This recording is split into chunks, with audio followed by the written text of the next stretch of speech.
It's Punk Rock Talk! Episode 35. How's everybody doing out there?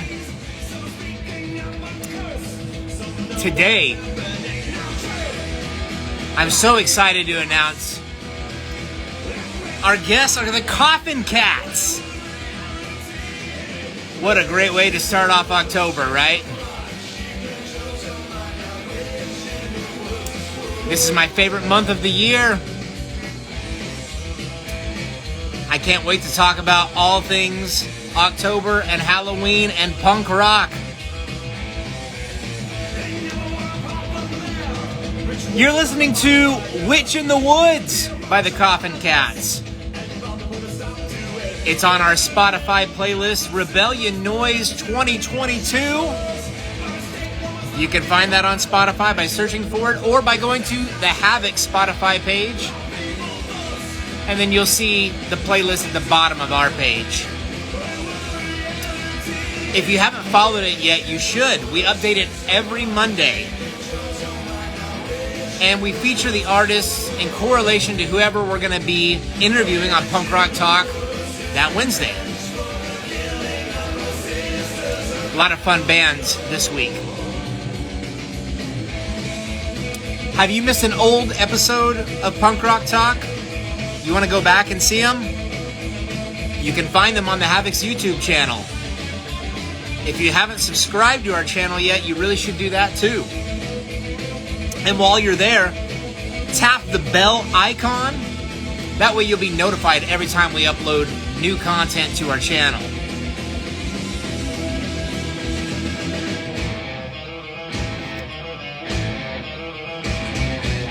I'm just really enjoying this right now, guys. It's a little early for questions, but I see somebody asking here, is Josiah still on the Havoc? Yes, he is. Speaking of questions, if you have questions for myself or the Koffin Cats during this interview, please don't put them in the comment section. Tap the question mark icon on your device and submit your questions there, and we'll get to them in the middle of the interview. We do a live Q&A every episode, and it's your opportunity to ask myself or my guest anything you want. And you can submit your questions at any time. So go ahead and do it now if you want. The earlier, the better.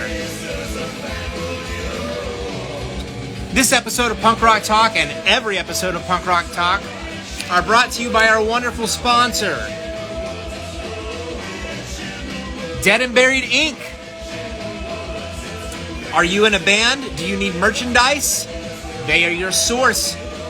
They can print t-shirts, patches, buttons, stickers, banners, pretty much everything. Whatever you want, they can do it. This episode of Punk Rock Talk is also brought to you by Rebellion Noise Records. That's right, my record label.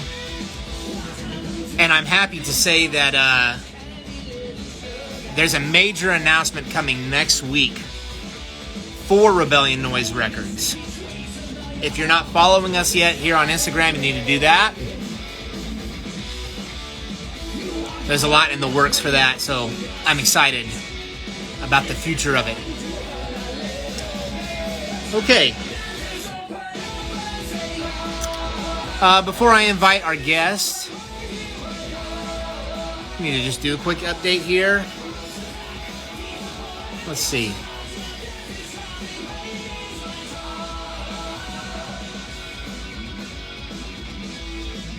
Right here. I have been trying hard to be diligent with this every week on Punk Rock Talk.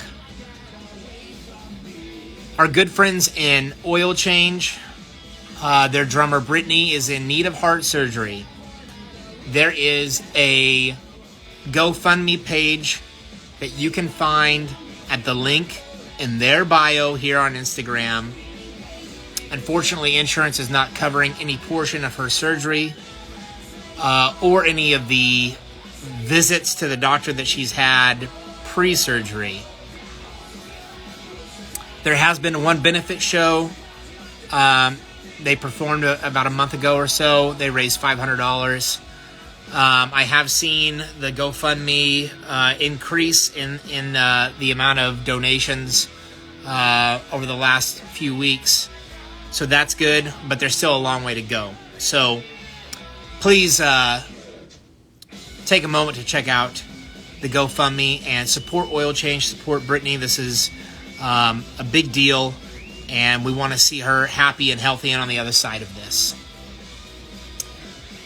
Okay, having said that, I think it's about time to get our guests on here. But one more time, if you have questions for myself or the Koffin Cats during the course of this interview, you can submit them by tapping the question mark icon on your device. Don't put it in the comments section, please. All right. I'm going to go ahead and send the invitation to the Koffin Cats. Let's see. Hope all of you are having a great week so far. There they are. Hey, what's up? What's up, fellas? How you doing? Doing well. Just enjoying your show so far. Well, thank you. Excited to have you guys on here. There is so much that we can talk about. But before we go any further, could you please just take a moment to introduce yourselves to the audience, your name, what you do in the band, and where the band is from, please. I'm Vic. I sing in the band. I play upright bass in the band. I'm Tommy. I play guitar in the band, and we're based just outside of Detroit. Vic and Tommy of the Koffin Cats, man. It's crazy to think that the band is 20 years old now. Yeah, that's fucking, next June. How is it possible? I don't know how we're still alive, let alone still playing music. It's one of those things like early 2000s was kind of like a big uprising for the punk scene as a whole, I think. Yeah, absolutely. Yeah, agreed. And the Psychobilly scene was no exception to that. Yeah, it was the springboard for what has become our career. I mean, that we got in it just at the right time. Timing is everything, right? Yeah. You guys have put out a lot of material over the course of the last 20 years. 9 records. And, 2019, I know the band was really active. And then, of course, since then, just like everybody else, you kind of had to slam the brakes on things. Yep. What was all of that like for you guys, and what kind of impact did it have on the band, and how did you pivot? Well, it was weird. It was weird in the sense that was the longest we've ever gone without being on a stage. Like, I mean, shit, since I picked up a musical instrument and started playing live, that was the longest I've ever gone without having a show booked or anything. And so it was weird for us, but like, we're kind of an odd band in the sense that like the 3 of us, and well, technically 4 if you include our merch guy, we all work together. And we work together on the road, and then when we're home, we pretty much all work together at a different business and stuff. So the pivot wasn't too crazy in the sense that we were able to keep active and working. We just couldn't tour. And so things didn't fall apart, but it was just weird because it was like we're so used to going into tour mode, then get back home and go to work mode, and then you're permanently stuck in go to work mode, and it's with no idea of when you're going to be able to get back and play in clubs. And then at the same time, it was scary because over the years, we've made a lot of friends with promoters and stuff in different clubs. and seeing them really struggle with it, and seeing a lot of clubs shut down and shit. Whenever we were thinking, when everything opened back up, we were like, is there going to be any place left to play, or is everything just going to be a fucking Live Nation venue or something that you know is hard as fuck to book it yourself into, you know? Yeah, I think the struggle for all of us during that time, just like you mentioned, the uncertainty of everything. Yeah. You know, we were in this position at that time, like we had just made the decision to reform at the end of 2019. Yeah. Oh shit. So that was Yeah. Yeah. And we were thinking like 2020, like was kind of going to be like a big year of us like putting out new material to kind of spread the word that we had reunited and all of that. Yeah. Oh yeah, you got that fire under your ass ready to go. And There was, Yeah. I mean, yeah, you guys, and there were so many things that were set up and like ready to go. Like we had, I mean, shit, when the pandemic hit and lockdown started, we were like 2 days away from jumping in a van and getting to the first show. And then all of a sudden that show canceled. And then it was like, all right, well, shit, now the first week is canceled. And it was still up in the air of like, okay, well, we can still pick up the tour here if things get better. And then nothing got better. And yeah, like what you were saying with what you had going on, you know, there was so many things lined up. We had so many friends that had like businesses getting off the ground that just got pummeled and didn't make it out. I mean, before the COVID stuff, we actually had a print shop. So we used to print our own merchandise, and we print a lot of T-shirts and stuff for other bands. And that business didn't make it out of COVID. That's one with the supply chain getting killed. You couldn't get T-shirt blanks, and then prices going through the roof. We had to close doors, but fortunately, we had other lines of work. Well, we're in kind of a similar situation. Justin, our guitarist, and his brother Austin, they've been screen printing since they were in high school. Ah, right on, yeah. Yeah, and so they have their own business. Fortunately, they were able to make it through it. But, you know, if you're in a band, I think it's smart to be as DIY as possible. And obviously, you guys figured that out, doing your own merch and everything, which is awesome. Ever since we first figured out certain ways of shortcutting and not having a middleman, that's what we did. Because if you wanna be able to have your band be your life and be able to help pay the bills, you got to figure out where you can cut the middleman out. Because there's always going to be people going, "I'll help you out for a fee." Right. And you get way, way big if you're not paying attention. oh yeah, you guys know, you know. Yeah. You know, the fact that you guys have remained a band for 20 years is no small feat, especially in what is, you know, a niche market. I think a lot of it is there's the community support, and that is like huge in the punk scene. But like you were talking about, you know, the middlemen, there's always like those kind of snakes in the grass. And a lot of the times that ends up being the downfall of most bands. Somebody, you know, takes advantage, and it, you know, sucks the soul out of the artist, basically. Oh yeah, it drains you.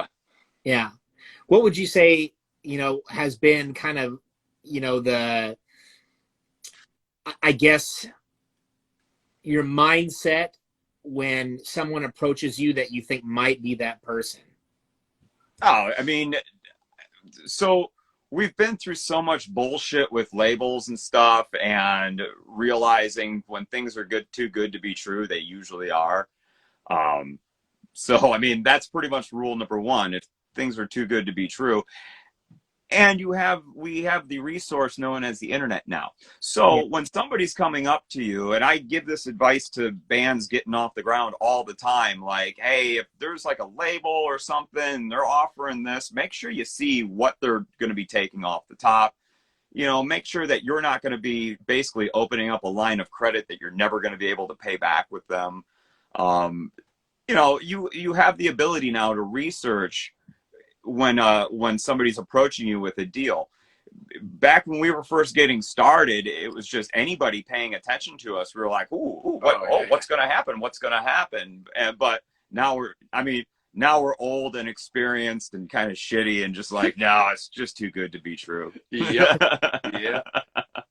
Well, I think, you know, like talking about your early days, same like for us, you know, it's like you're in your late teens, early 20s, and kind of have everything in front of you. And when somebody's paying attention to you, you're excited because, you know, you're like, oh, what's on the horizon with this? Right. We did it. Somebody likes it. You know? Yeah. And a record deal was still actually a record deal in the sense that you had physical product that was going out there and possibly giving you a return. You know, these days we release new music just to be able to put new music out there, but we never release new music thinking that it's actually going to put money back in our pockets. You know? Yeah, it's funny how like the landscape has changed so much because of the internet and with, you know, the capability to stream songs. And in a lot of ways, I feel like music is kind of the currency that the artist has to pay to the audience. Absolutely.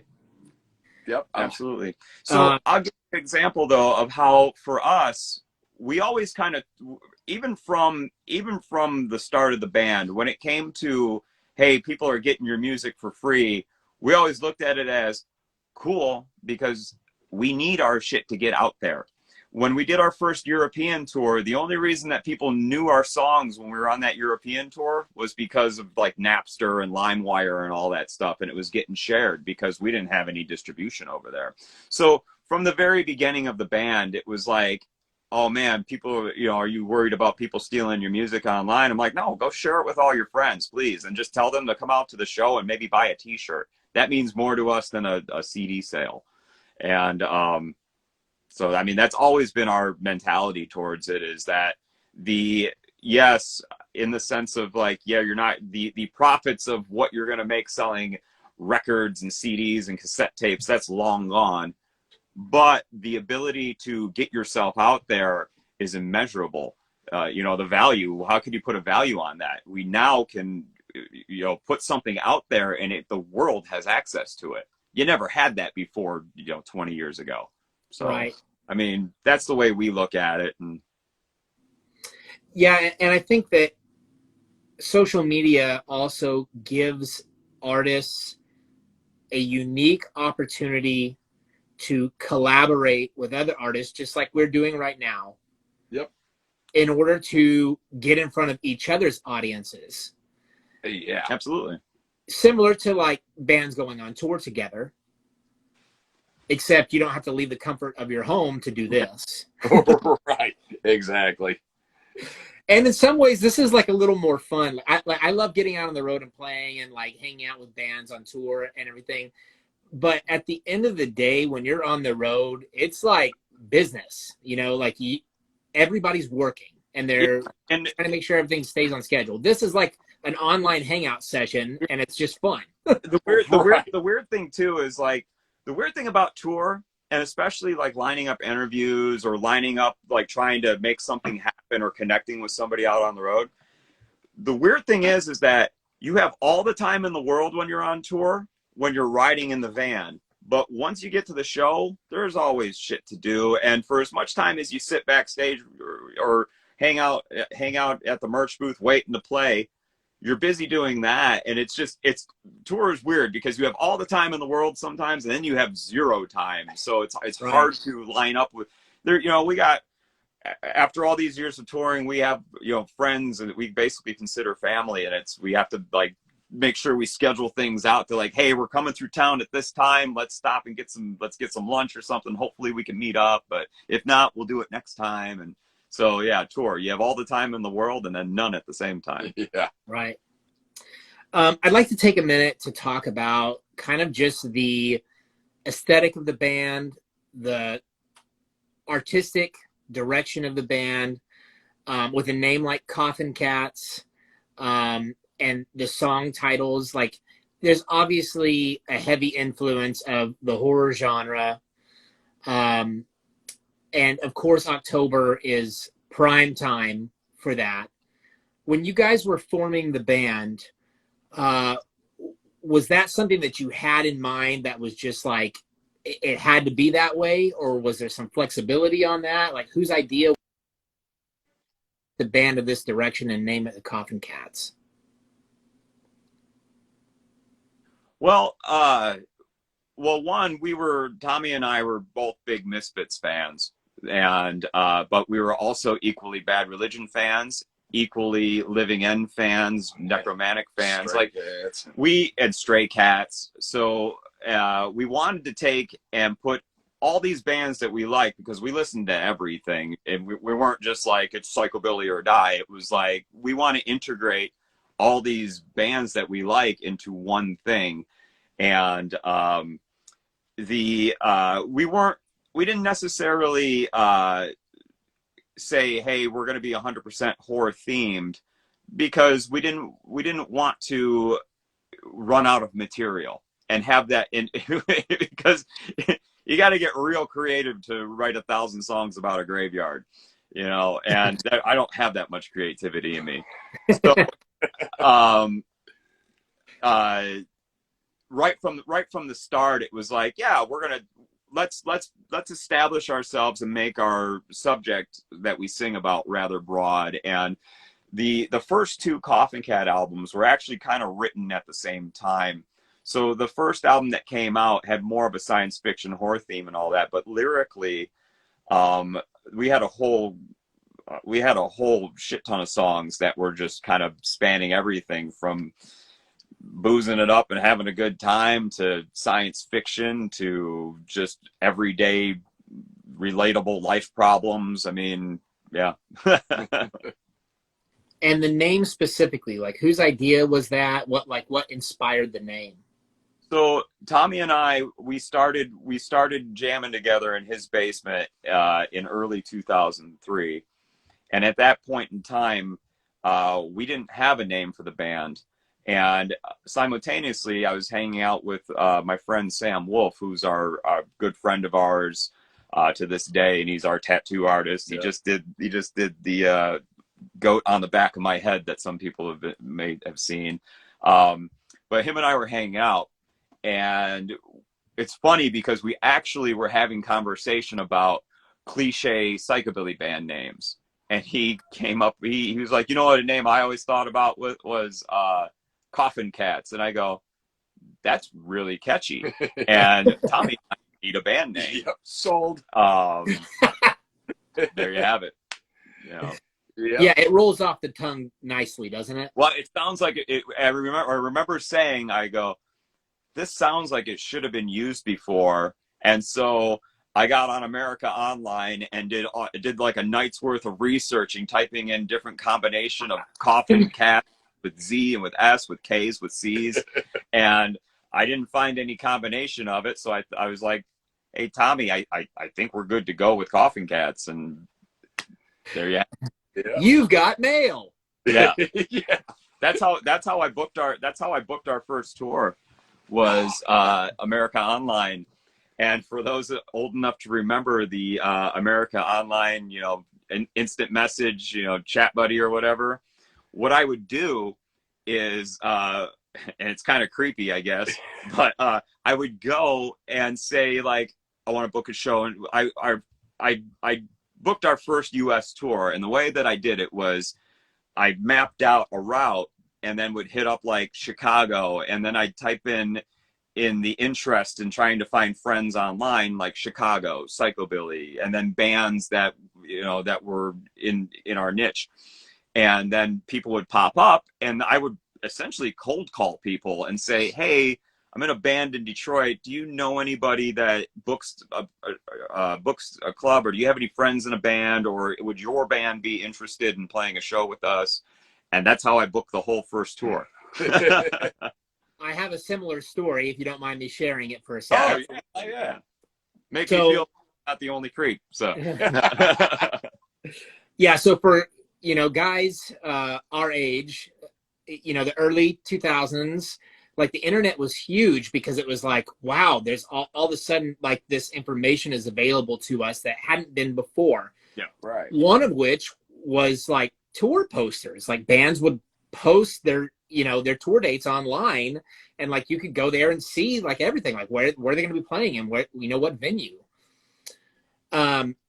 So the early days of punkcore, they had posted the Casualties tour dates, and I thought, this is every venue that we could potentially play across the country. Yeah. Oh yeah, you piggyback off of the work that they did. We still do that when we see bands that we're friends with. Be like, ooh, what club is that? Oh yeah. Yeah. And like, I had never even been on tour before. So for me, it's like, I didn't know what venues would book a punk band, because there's lots of venues in every state. But just because they're a venue doesn't mean they're going to book your genre of band. It could be the local butt rock bar. Right. But, that narrowed things down quite a bit for me. So, I just would call up those venues and be like, hey, I'm in this band. We're trying to book this tour for this summer. And you just go from there. Oh yeah, and hope to get gas money out of it. Right, exactly. I always found like directly calling venues, you would usually just get the long phone call ring, and then eventually it would go to a voicemail that might tell you their upcoming calendar of events, or it would just go to the ether. Yeah, I remember that. Every once in a while, I get somebody on the phone that would be like, okay, so-and-so is a local promoter and he puts on punk shows here. Here's his information. Right.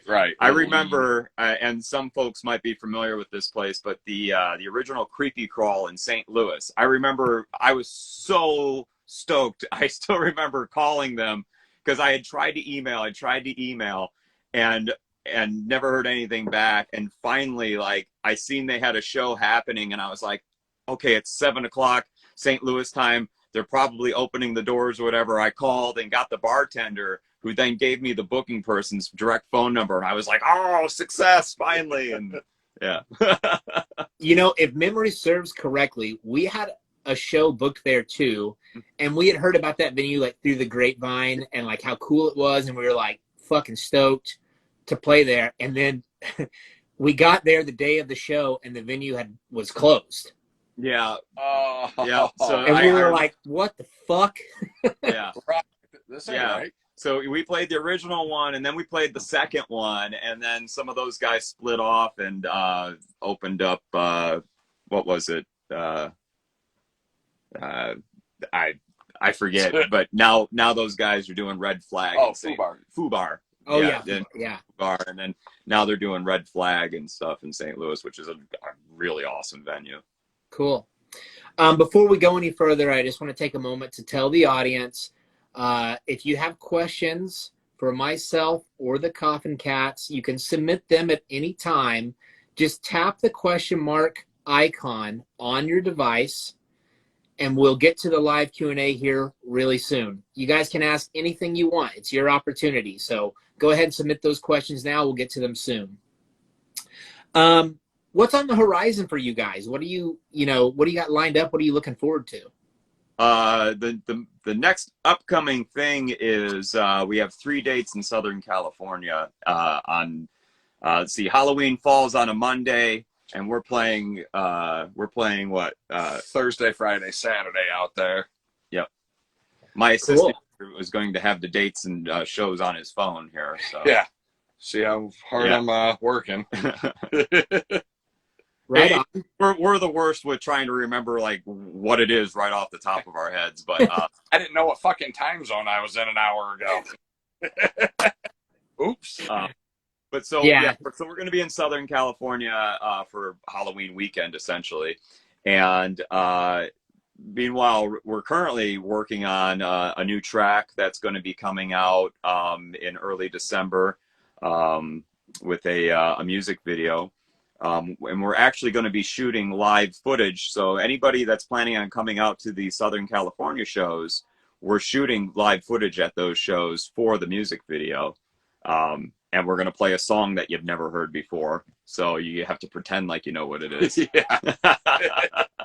Yeah, we did that same thing with our last show. It was a lot of fun, actually. Oh, Nice. awesome. Nice. Awesome. Yeah, it was like our first comeback show, and we just told the audience, like we had, you know, these nice flyers printed up and, of course, put online and promoted it as a live music video shoot. And we played the song like 3 times. So by the time we got it to it the 3rd time, like the audience was familiar with the chorus, and Oh, nice. Oh, it was a blast, man. that's awesome. Nice. Yeah, Yeah, we'll probably You guys had a lot of fun with that. it looks like that people are into it. So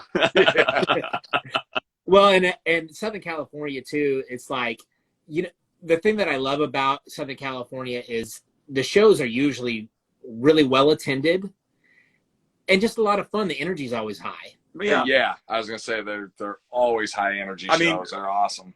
I'll never forget our first time out there. Holy shit. It was just the response that we got. And I mean, we were still a relatively fresh band. And that kind of cemented it in our heads, like, all right, we have to do everything we can to get back out here. And that just started the whirlwind of we would hit the road as much as we possibly could, to the point that for the span of like 2009 to 2013, we were basically living in a shuttle bus. Gone touring. 300 days a year. Yeah. You know, you guys mentioned that you've got these dates coming up at the end of October. And I have to mention this. Original Misfits are playing in Dallas on the 29th, which is my birthday. So I'm going to be going to that, and I'm Nice. super excited. Fuck yeah, dude. I'm curious, have you guys had a chance yet to see Original Misfits with, you know, since they've been doing these like reunion shows? This dickhead just missed it. I just see it at Riot Fest in Chicago, and it was fucking awesome. They sounded so good. And believe me, I'm not like I'm a Misfits fan. I don't eat, sleep, and breathe Crimson Ghost stuff and all that, but I do appreciate me some Misfits. And just, it was one of those bands that I always thought like, I'll never get to see the Danzig version of them. That's long gone. That was before, you know, I was like 3 with like when they stopped playing the show. Yeah, same. You know, so just to be able to just go say, this is so weird that I'm actually getting to experience Danzig on stage, you know, with Jerry Only and Doyle.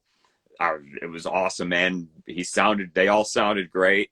Yeah, it was cool.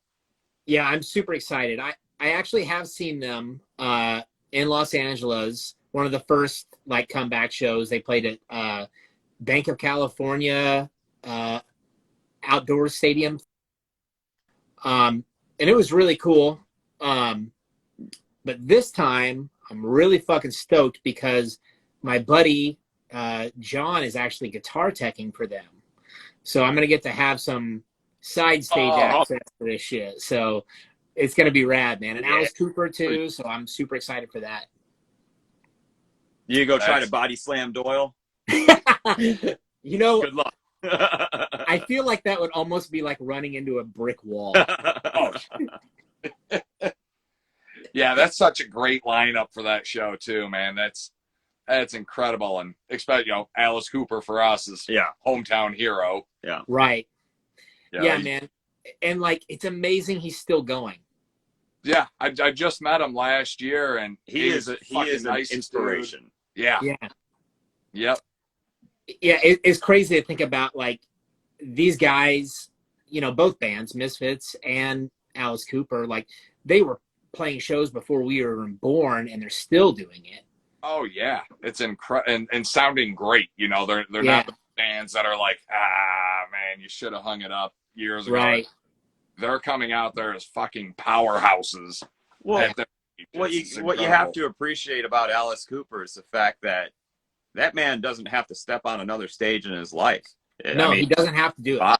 He's doing it because he wants to do it. He's doing it because he loves to do it. And he's doing it for the fans, which, you know, that as a performer, you can have nothing but the utmost respect. Oh, yeah. And even performer bands I'm not really into or don't care for the music, I still have the utmost respect for any artist that goes out there and does it because they want to do it, or they want to do it for the fans, not because they have to do it. And when bands have to do it, you can always fucking tell. Yeah. And you know, coming from, we know what it's like to have to work and make a paycheck. When you go and spend your hard-earned money at the door on a ticket and have to pay all the fucking extra ticket fees, you want to go and be entertained and see a band that's up there having a good time, not a band that's like, oh, punching the clock just here because I have to be, you know. Yeah. So, yep. What I love about this, in the case of Alice Cooper, and also right now with the case of the Misfits, it's like the legacy is what's important. Yeah. Yeah. You know, Alice Cooper is keeping his legacy intact, and in some ways I feel like the Misfits are kind of, you know, they're pivoting to, I don't know what the right term would be for this, but, you know, they've kind of been all over the map for the last 20 years. Oh, yeah. Yeah. Oh, well. And the fans have always wanted to have a reunion with Danzig. Yeah. And so I love that they made it work and that they're still going out there and doing shit. I think it would be really interesting if they put out new material. I would absolutely love to hear some new material. And I still, the fact that these reunion shows have been consistently happening, it makes me feel like, oh, all right, every time a reunion show happens, there could be a possibility that we might see an announcement that, hey, you're at least going to get a 6-song EP of some new material or something. How cool would that be? Yeah. You know? The other thing too, which is really awesome, the fact that, like, when I was at Riot Fest and when I've seen videos of the shows and stuff like that, the fact that young kids are there and just loving it and getting into it, like, we need that. Like, we need that. We all need that to have this music not just die off with us. You know, like, we need to have these kids get into it and just appreciate the music like how we appreciated it when we first heard it. And, you know, and same thing with Alice Cooper, for example, seeing, you know, all ages shows and seeing kids at those shows eating that stuff up. It's like, yes. Right. I totally agree with that, man. I'm going to take a second to address the audience again. Yeah. If you guys have questions for myself or the Koffin Cats, submit them by tapping that question mark icon on your device. We're going to get to the live Q&A here in just a second. I have one more question before we get to that, and then I'm going to stop talking about the Misfits. But I have to ask this because, you know, your band is not just screaming vocals. You guys are actually singing, and the vocals are well done. I can tell that you guys take it seriously, that you know how to sing. So that makes me wonder, what was your impression of the Michael Graves era of the Misfits? Because the vocals are vastly different from the Danzig era. But for me, I'll just say it. For me personally, I'm a fan of that era. I was fortunate enough to see them perform live twice with that lineup. Yep. And I have a deep appreciation for Michael Graves' vocals on those records. What are your thoughts? Famous Monsters and American Psycho were blasting out of our cars at the start of this band all the fucking time. Yep. Yeah. And I think too, it was a wise decision to find somebody with his vocal tonality and register, because if you did a Danzig 2.0 at that particular point in time, I think people would have called even more bullshit on it. I know it wasn't a very popular decision at the time to even reform the Misfits, but you know what? Those are 2 great albums came out of that. And I mean, they're rock solid albums from front to back, and still very listenable to this day. We still, Yeah, the production value on those are Yeah. outstanding, and they still. Ed Stasium worked on them. I mean, Yeah. the dude did Ramones and did some great Reverend Horton Heat albums, and I mean, he did it. He did everybody, but just Right. that I dig. Yeah. Okay, let's go ahead and go to the audience for our live Q&A and see what they have to say here. First question comes from Dead Body 1700. They say, Vic, what's your favorite song to perform live?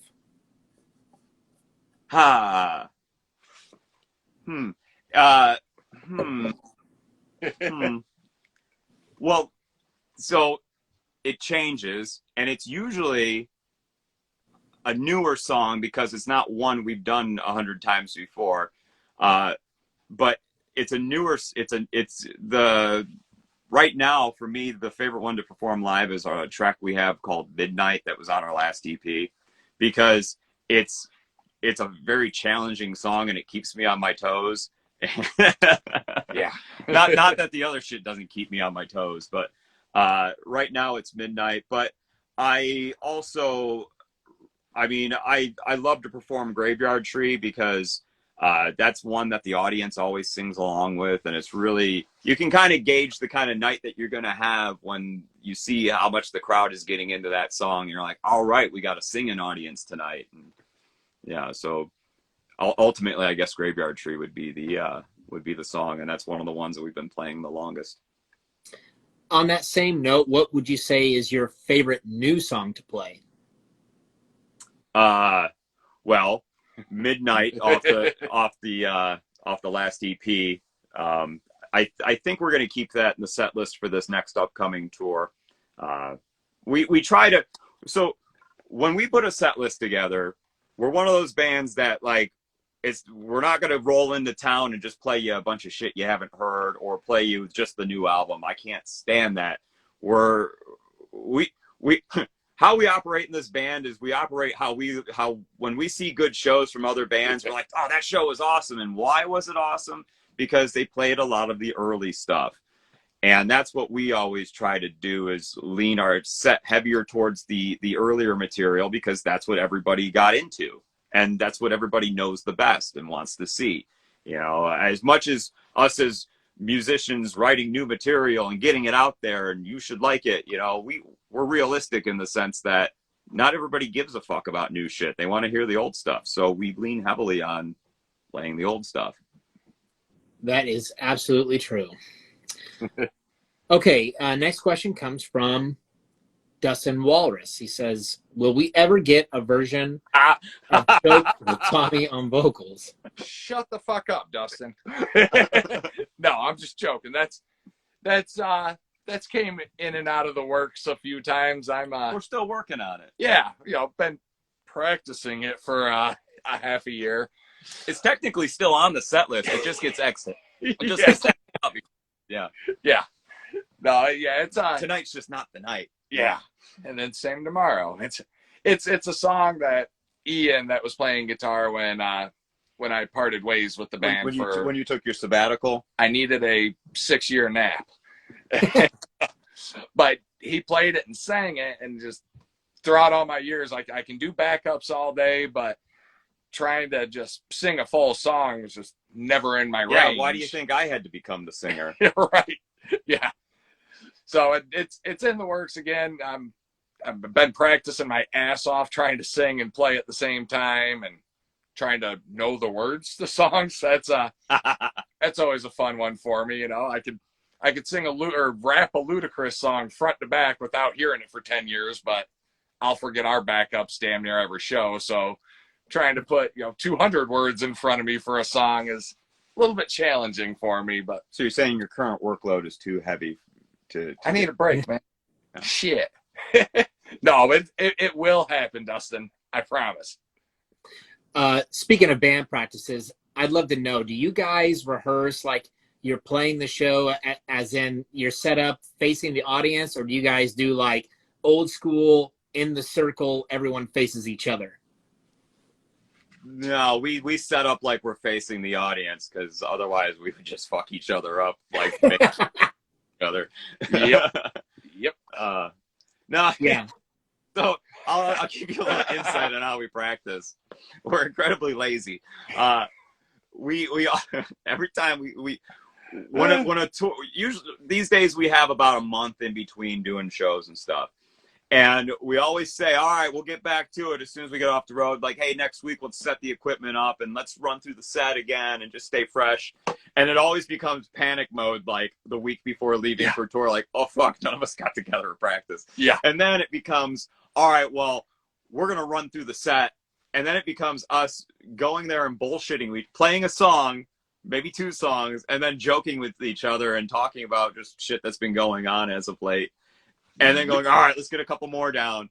And so, like, when we practice, we actually probably, like, play 4 songs. Yeah. And bullshit the other 45 minutes. And, yeah, we're the worst procrastinators with that stuff, man. Setting up our equipment is considered a practice now. That's one. It is always spoken afterwards. All right, it was a good day. We got our foot in the right direction. Look, my bass is over there. Your guitar's over there. It's ready to go when we're ready to go, yeah. Yep. And like he said, and I haven't worked with them this year like I was in the previous years. I'm at a different company.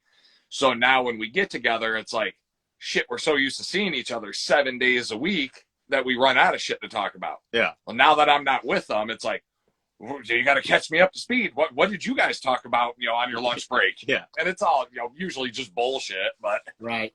we got to get it in. Yeah, man, my least favorite thing coming back from tour was always having to set the gear back up again for rehearsals. It's just like dreading it. Just got done doing it day in and day out on tour, and it's not a big deal. But once you get home, it's the most dreaded thing in the world. Right. Okay, next question. It comes from John Moga. It says, what did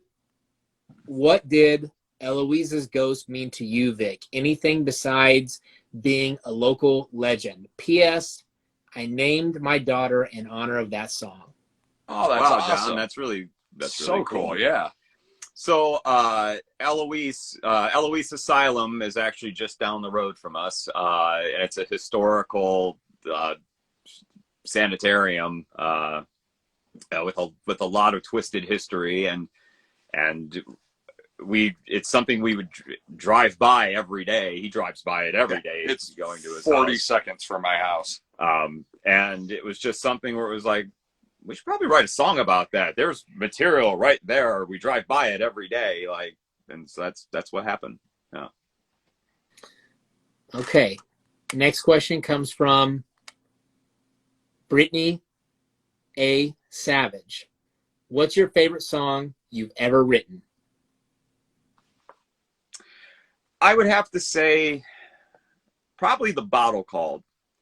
And the reason I say that is because the amount of people that have come up to me and just expressed how much that song means to them, or how much they've connected with that song, or that has something to do with somebody in their life or something. I never write anything with the anticipation of going, I feel like connecting with people, or think that people should connect with anything that I write. I mean, the fact that people even acknowledge that song exists is amazing to me. But the fact that people come up and say how much it means to them, I just think of myself as a goofy lyricist who makes words work in our music, and I stay in a ballpark of what Koffin Cats are and what we've set for what we like to do lyrically. And Bottle Called was probably one of the more real songs that we've done, and just again having people come up and actually say that something that you've written connected with them on such a deep level. I'm like, okay, well, it makes you feel viable as an artist. I just counted how many questions are in the queue, and there are 16 of them, which is probably a record for the show. That's awesome that the audience is chiming in so much. So having said that, I'd love to get to all of them if we can, even though we do try and keep a tight ship. But let's try and get through these, and maybe Just keep answers concise. So, Not a criticism, just saying for the sake of the time of the audience. That's all. If I'm babbling tangents. No, you're fine. We'll make it out. This next question comes from BRSOL_47. Will you guys ever re-record the Ignite cover? I heard it back on MySpace. Okay, so history with that song. We used to be with a label called Hairball 8 Records. They were originally going to put a compilation out called Fins and Needles. That song was recorded for the compilation. And the only reason that we've never released that song is that rights were never, as far as we understand, rights were never obtained to put that song out. So, sure, we've had enough requests of people wanting to hear our cover of The Dam's Ignite that down the line, yes, we probably will re-record it and go the proper way so that we don't piss the damned off, yeah. Cool. Actually, I love re-recording stuff. I think it's fun. Okay. What's inspired you to keep going and also to keep it DIY for so long? This comes from Alexis Carr Left. The fact that people still come to shows, the fact that every time we go out there, we see fans, but we also like to use the term fans/friends because we recognize, these days we recognize at least 75% of the crowd every time we come through different cities and stuff. And we always said, hey, as long as you keep supporting us, we'll keep coming on out. And so that's pretty much the basis of it. We love what we do, but we love that people have given us this gift to be able to pay the bills playing rock and roll. I'm going to apologize to that audience member because I pronounced their username wrong. It's Alex Scarlett. I put my glasses on because I'm old and can't read. So now I won't mess that up. Next question comes from I just met a girl named Maria. What got you into playing bass, Vic? Was it always upright? I actually started playing guitar, started taking guitar lessons when I was like 11, 12 years old. Quickly realized that I would not be the next Brian Setzer or Chris Chaney from The Living End. So I wanted to find an instrument that, well, let me put it this way. I always loved the sound of the upright bass. Always loved the sound of it, even before I even knew what it was. But then when I first saw upright bass on TV, it was from a Reverend Horton Heat video on Beavis and Butthead, Psychobilly Freakout. I was like, that's a fucking cool instrument right there. And the biggest reason for me saving up money to buy my first upright, I think I got it when I was 17, was the fact that if I learn this instrument, if this whole rock and roll thing doesn't work out for me, I might be able to play in a jazz band because there aren't a ton of upright bass players out there. So not everybody on the block was playing an upright bass. So that's what I chose that instrument for. Awesome. Next question comes from GXH_Salomon. What's your favorite UK psychobilly band to play with? I love the Long Tall Texans. Mark Carew is one of the most amazing bass players to see live. And the dude always has a smile on his face, and he's a giant inspiration. That being said, another UK band is Frenzy. Steve Whitehouse is another amazing upright bass player. And it's like both great bands. So awesome. Next question comes from BDJOH455. Any plans to tour in Salt Lake, Utah? Yes. Do I have a date in my head? No. Nope. But we actually are booking back there, I think at the same place that we played last time, and I can't recall the name of that club right now. Nope. It's a newer rock and roll type bar, though. Yeah, we had a blast last time. It was fucking awesome. It sold out last time. It was at the beginning of the tour, and this time it's at the end of the tour. Not that helps, because we don't know when that tour is, but it's so booked. BDJOH455, you probably know where we were at last time. Next question comes from M. Zambrano, 1991. This question is for Vic. How excited are the Koffin Cats to play at the Toyota Arena in Ontario, Cal? Very. With a caveat that we are not actually playing inside the arena, because I was getting text messages and calls going like, "Did you guys like hit it big or something?" And we're like, it's an auxiliary stage outside of in the parking lot. But either way, we are fucking stoked to be there. Yeah, it's gonna be great. Gratitude, man. It goes a long, long way, right? Agreed. Our good friend Bill Johnson, he says, Bill Johnson of 40 Ounce Booking Atlanta. He says, who or how do I contact you for bookings? Star Bar in Atlanta is closing. Yeah, bummer. Oh, I had no idea. Yeah. Get with the times, dude. Man. The fuck? I think we have a show booked at Star Bar. Yeah. Bill is who you want to talk to. Either way, we all monitor the email for the band, and it is KK _ the little line down there, management@hotmail.com. We're so old that we have a Hotmail. And I got to the bottom of the Salt Lake City thing.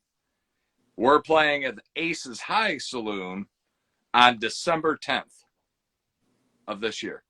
So, not to backtrack, but I finally answered a fucking question. I knew we were playing Salt Lake. Yeah, I knew something. But yeah, KK _ management@hotmail.com is our booking contact. And that goes to all three of us. And yeah. Okay, this next question comes from a username that I was not expecting to say today at all, but Slutty Vagina asks, will this live be saved? I'll go ahead and answer that. Yes, it will be.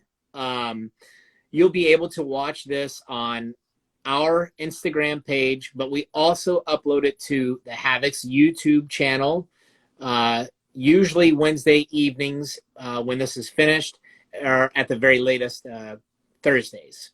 So yes, you will be able to watch it later, anytime later. Flesh Crucifix says, I will forever request a Vampires 2084 to be played live. Yeah, I see where my end of the questions are going.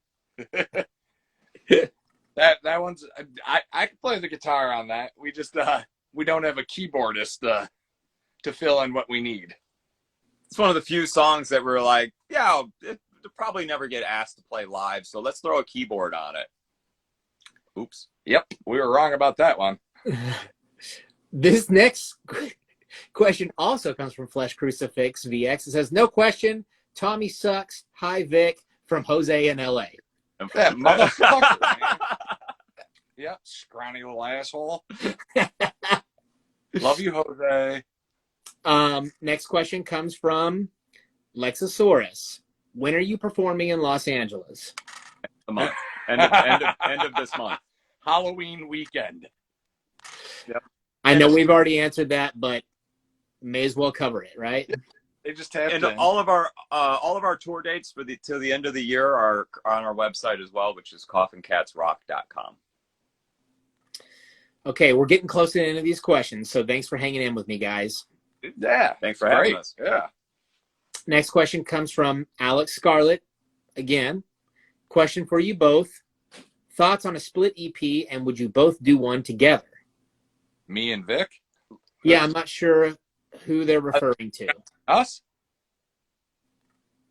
Yeah, maybe if they want to resubmit that question with a little bit more specifics. Dead Boy 1700 says, where's Ballman? Ballman was going to be here, but Ballman had to get some packages to UPS, and it just didn't line up. Yeah, he's trying to grow a second ball. Yeah. What can Brown do for you? Yeah. Dude, I have to mention this. Have you guys seen this shit on Facebook recently with UPS? They collaborated with some clothing brand for hipsters. Oh, fuck. Yeah. Like, like a couple of years ago when like there was like NASA gear at Target and shit, like people are just buying shit that has NASA branding on it. Yeah. It's like UPS is trying to do the same thing. And I mean, Tommy is trying to bring the brown khaki pant back. So horrible. Patented brown, but Okay, moving on. Yorona51904 says red or green sauce. Ooh, Red green for me. Green. Next question comes from, I don't know why it's not letting me display it, but I'll read it anyway. Serendipitous. Any chance you guys would tour with Tiger Army? We would. If they threw the offer out there, we wouldn't turn it down. No. Tiger Army, if you're watching, what are you waiting for? Yeah. IR Citizen says, any shout outs for local hometown bands? Yeah, what's up, IR Citizen? What's up? Is that Burl Nuts there? Yeah. IR Citizen. Brand new band hitting Detroit now. So there's your shout out, dude. We know those guys. Last question comes from our friends and Goners UK. Any plans to tour the Northwest in 2023? More specifically, a stop in Montana. I don't know the time zone over there, so.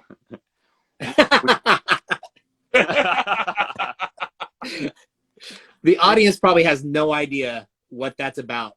But in a nutshell, we were supposed to be on a pre-interview call earlier today, and there was some confusion about what time zone we were in, or it was quite hilarious. So anyway. Yeah, Bozeman, Missoula, Whitefish. We love going through Montana. And we do intend on getting back there. Yeah. It's just Get to work, Robert. Give us a date. We will be back eventually. We just don't have anything in the books right now. But we will be back in the Northwest, as far as the Northwest side, next year as well. Yep.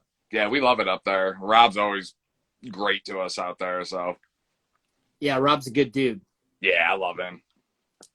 He's actually been a big help to me, and he's doing a lot of behind-the-scenes shit here for Punk Rock Talk. So I'm very grateful to him. It allows me to have more balance in my life and time with my family. So shout out to Rob and the rest of the band. Woo woo. Last question comes from Santo.818. Can you explain the inspo from your first album and why the sound changed? My credit card limit went higher and I could buy better gear and time in the studio. Yeah, when it comes to recording albums and like the sound of albums, it's the time and the place that it was recorded at. Equipment wise, we kind of always had the same equipment, as far as Tommy did switch to solid body guitars probably shortly after that album, or after the second album. Yeah, I think after the second, and I switched over from, your more traditional rockabilly, psychobilly Fender type amps. I switched over to Marshalls, and like you said, switched over to a solid guitar. So that changed the sound quite a bit on that. But and I think probably one of the biggest reasons was that we were touring so much that maintaining hollow body instruments and we just couldn't fucking do it. Shit was breaking all the time, and for what we wanted to do, they didn't really provide anything different for us than what the sound that we were always going for. It's funny, we're going back to that, being fans of Misfits, Famous Monsters and stuff like that. We love those big growling guitar tones. So that's what we always tried to go for. Yep. That being said, I am well aware that as a band, as you get older, people still love to hear how the old stuff was. And I can tell you that this new material that we're writing harkens back to that old sound with the 15 millisecond tape slaps and all that kind of stuff. And the fact that we can record ourselves and we have our own studio now allows us the time to do that kind of thing. Because another reason for sound changing is the fact that every time we'd go in the studio, it was on a tight as fuck budget. So it was kind of get in there, hammer the songs out, and whatever came through the amps or whatever you had equipment wise was it. Yeah, you worked with it. So it was every album for us was a time and a place, and yeah. So Yeah, I can't agree with you guys more about being able to record your own material. That shit is a game changer. Oh my gosh. so much more comfortable. It's right at the tip of your fingers. You know, if you got a spare hour in the day, you can work on it. You know, opposed to get all your shit together. You got to have this whole album written and ready to record in, 2 weeks or whatever. Yeah. I see the question, Maddie. I know Tommy's going to want you to have some multivitamins for him. Oh, yeah. I am dreading having to wrap this up because I'm really enjoying it. And I know the audience is too. So shout out to everybody that has tuned in today for this. I'm going to ask one last question for both of you before we call it. I'd love to know, what is your favorite horror movie and why? Evil Dead 2. Evil Dead 2. It was a movie that I probably watched 1,500 times from the age of 12 up until 16. It was just always on my TV. Yeah, that would be it. Fun one to watch. That cinematography is wild, and all the practical effects. Yeah, and it's got some roots in Michigan too, so that always yeah. Well, yep, I'm right in the same boat. Pretty much. Copy my answer. I did just copy your answer. Fuck. You think he'd be like, oh well, I'll just say Army of Darkness then? No, specifically doing this because he doesn't like me to copy his answer. So, did you guys watch the new series? Oh yeah, it was great. Yeah. Yeah, I thought it was cool too. I haven't even finished it yet, unfortunately. I need to tune back into it this month. But yeah, from what I saw, I thought it was fucking cool. It was, as the nerd part of me was like, that's after Army of Darkness came out, there was that long period of time where it was like all you had was like the video games. I didn't even play video games, and I still got the video games just to see new Evil Dead material. That's fandom for you. Yeah. Yeah. Before I let you go, I'd love to give you the opportunity to give any shout outs that you have. Well, I'd love to give a shout out to Oil Change, great Grand Rapids, Michigan band. And love those guys. They're actually the ones that turned me on to you. I seen the benefit you got going on for Brittany, and that's fucking awesome. And to give a shout out to one other band, I'd like to give a shout out to the band Bad Sex. Definitely recommend having those guys on the show. They're they're from the northwest region of the country, from Portland, and they are just fucking the real deal, rock and roll through and through. We love doing shows with those guys. Yep. I'd like to give a reverse shout out to Jose. He can eat a big pile of shit. But yeah, shout out to him, man. Anybody that's ever hung out with us and tuning into this and giving both us and you the opportunity to have the fan base grow and keep doing what all of us love. After that, I think that from now on, every episode, I'm going to have to ask bands if they'd like to give a reverse shout out. Because Look at you, the innovator. This is a new trend I started. And yeah, definitely shout out to Oil Change. Love those guys. Yeah. And gal. Yeah, Bad Sex. If they want to be on the show, I'd love to have them. Anybody that's watching, if you're in a band and you'd like to be on the show, you can contact the Havoc's Instagram or Bill Johnson of 40 Ounce Booking. He actually manages our calendar, so he'd be the appropriate person to reach out to. Having said that, would you guys like to announce who next week's guest is going to be? I would. Next week, you are going to have on the Casket Creatures.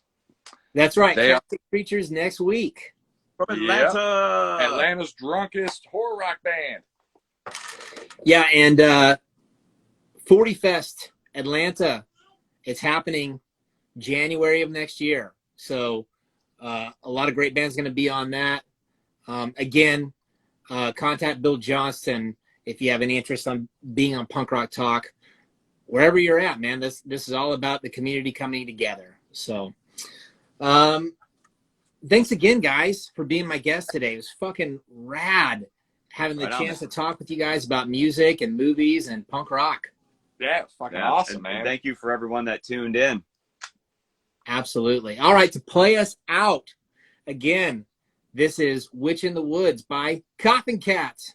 Later, guys. Later, dude.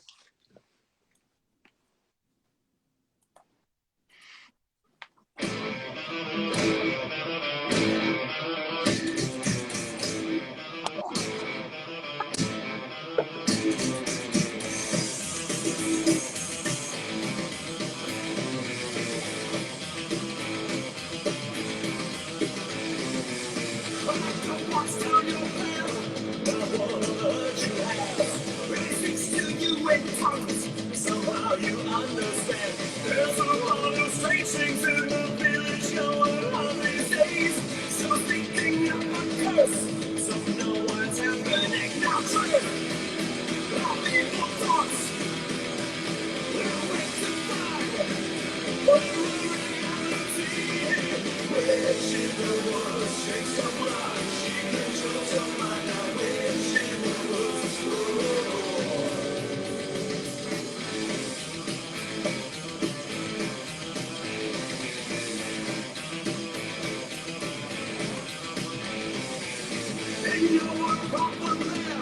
Rituals around the bonfire. You appear more troubled by this, and found the to stop to it. When the name of God, the sin was burned until the ashes rose. Our mistake was left behind, and she waited for the perfect time. Now trail, all people thoughts. We're rectified. We're reality. Witch in the woods shakes your blood. She controls your mind. Witch in the woods is revenge for the killing of my sisters and family.